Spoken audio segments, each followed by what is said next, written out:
The I.O.W. Network.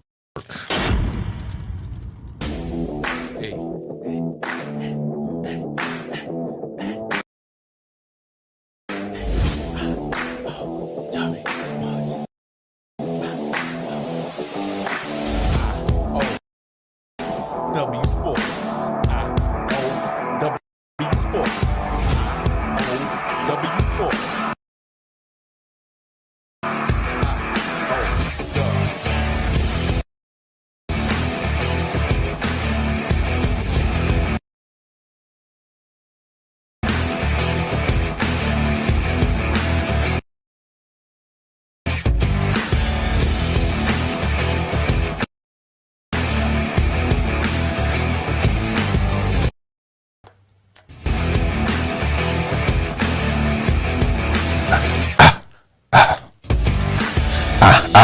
I.O.W. Sports. Hey, I.O.W. Sports.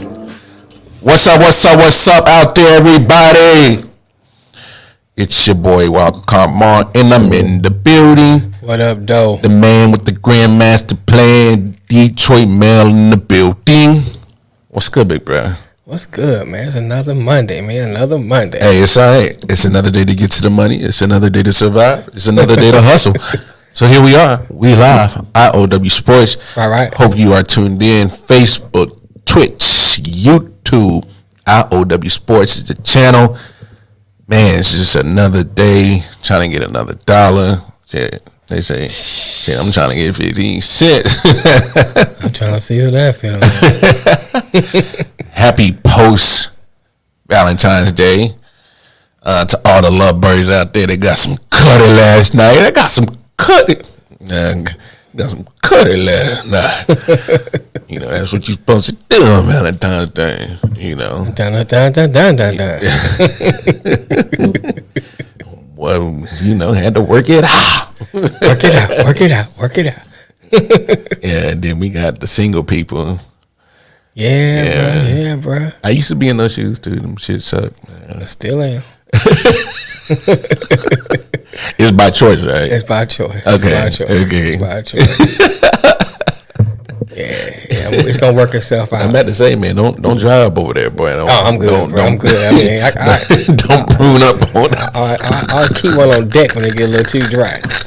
You know, so I ain't worried about that. And look here. It's Tomfoolery Monday. Yes, the shenanigans have begun. But man, it's crazy because we have now entered that time of the year. Right. Where yesterday was the first Sunday without football. Right. But today, the Monday, the following Monday, is usually the day of drama.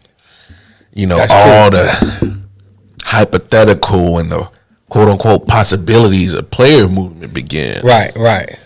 So we stumbled on a quote, a quick take from Mike Tannenbaum. Right.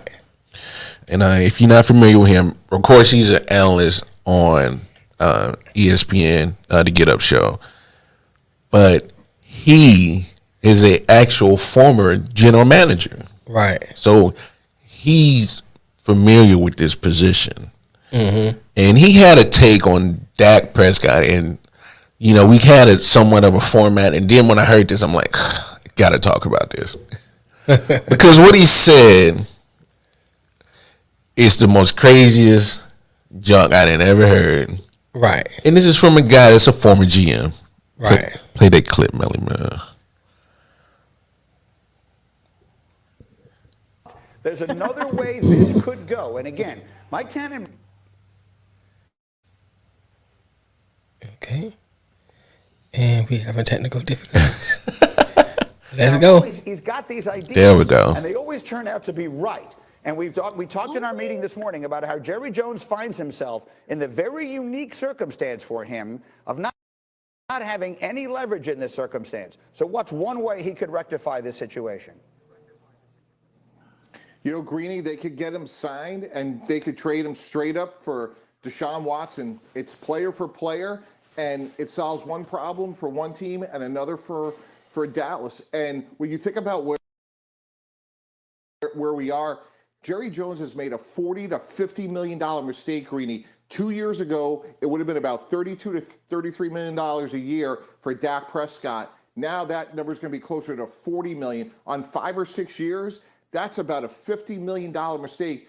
Kimberly's right. Kirk Cousins is a great example. Dak's going to do even better. So one way for Jerry Jones, who's in a very unique position of not having leverage, trade him for Deshaun Watson, get a player who's slightly better under contract for 5 years. I'm looking at the expression on the face of Bart Scott, and I can't wait to hear what it means. What do you think, Bart? Why in the hell would Dak Prescott do a sign and trade to go to Houston when he's seeing the dysfunction? Bingo, bingo, bingo. So we're just gonna shut it down. That's Bart Scott, former linebacker. Homeboy, can't wait. Can't wait. So that's Bart Scott. And the reason why we stopped the video is because I felt the same way. I'm trying to figure out why would a former GM say something that to me is just craziness. That is crazy, man. You used to be a GM and you're saying stuff like this. And the Dolphins never really, okay, so he was there with the Jets when he went to 2 AFC championship games, but I see why they never got over the hump. Right. I mean, that's crazy. What you feel about that, Big Bro? Because I'm still trying to put all my words together because I'm trying to keep it PG-13 because it's the daytime show. I could say the crazy mess for my show at midnight, but right.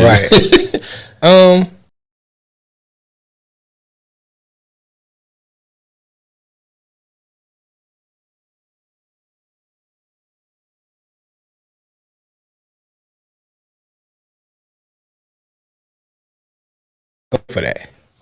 One thing, why would Zach go? Dak. You want to call the nigga Dak? Exactly. Why would he go for that? You know what I'm saying?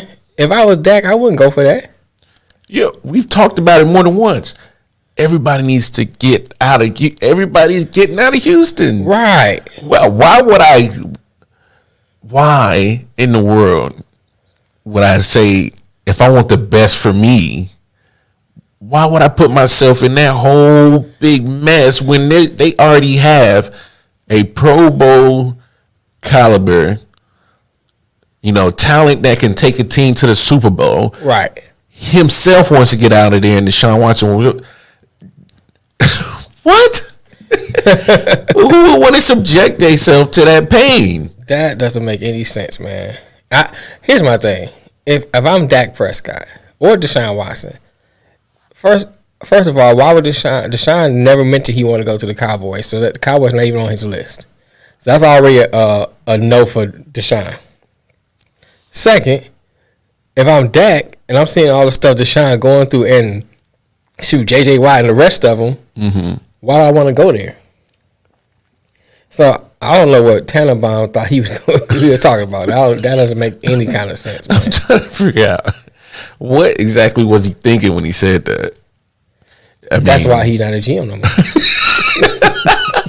That's the truth about that one. Right. That shows why you, my man. That's why you not with you. You on ESPN talking about it now. That's why you're not on a football team in an organization because you talking stupid nonsense. Just craziness. I mean, that just, man. And then that makes me question why situations are what they are with the discrepancies on, with certain, pretty much the Rooney Rule and and minorities getting hired for, executive jobs and stuff like that. So that brings that up. That's crazy, because He was a GM for the Jets. He was a GM for the Dolphins. Right. So he's had more than one opportunity. And for you to, my thing is people usually say what they feel more times than not. Right. You know what I mean? Of course, you're going to have to weed out the fakers and the, the fugazis. But usually people, what they say and is a reflection on kind of pretty much their thought process. Right. So if he's talking craziness like this now, there had to been some craziness with his whole mindset when he was a GM doing the job. I mean, I don't understand it, bro. I do not understand it. This is beyond my scope of understanding. You know what I'm saying? You know what I mean? Right now, I'm just like, what? Like, look, you can have your opinion, have your thought processes. You know, that's the beauty of America. Right. We're all not going to think the same. But sometimes you got to admit, like, not only are you on the far side of this thought process, you deep out there. Way out you way out there. Like, you know, talking about an island of one. Man. You out there. You know what I'm saying? So, I mean, my goodness, bro. But that's what happens this time of the year. Right. When there's no football. I mean, don't get me wrong. Of course, we know there's other sports, but I mean, there's been other sports and entities that tried to make their way into the football realm. Right. I mean, you had the XFL a couple of times. Mm-hmm. You know, I gotta admit. So the first one bombed. You know, they got people to watch on the first one, and that happens. So, you know, I'm not surprised that they had success in the first few games, but then how do you keep people coming back? Right. You know what I'm saying? And Vince McMahon failed because he tried to run it like it was. Okay. So we have technical difficulties here. So he tried to run it like it was WWF at that time. Right. Or WWE when it first began. And he's only known how to run a wrestling company. So the second time around, he actually did better because he actually started putting football people in places, like came up with a commissioner and all that. Right. So Andrew Luck's dad, Oliver Luck, was like the commissioner.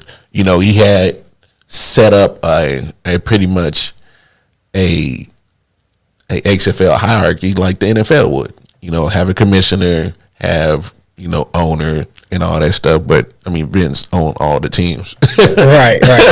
You know, there weren't no owners. But you know, that'd have been, if Vince was smart, that'd have been a time for him to start breaking that mode of having more minority owners and of a team. You know, I think he missed the opportunity right there. Yeah, I think that what's that XFL? You know, COVID kind of messed them up this time. Yes. They were actually doing pretty well.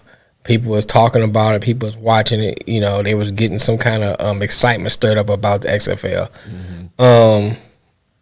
So it's hard to say whether or not that'll come back after everything shakes out with the COVID this year. Well, The Rock. I know The Rock. I keep calling him The Rock. Dwayne Johnson. He did. Yeah, he ended up buying it out. But that doesn't mean it's gonna have the same success. No, but I will say that, you know, he's been, you know, post his wrestling career. Right. Hold on a second. We're gonna come back because we have a technical difficulty. Yeah, I'm gonna try to bring us back. So just hang on with us. Yeah, let's take a quick little commercial break. I don't know what happened.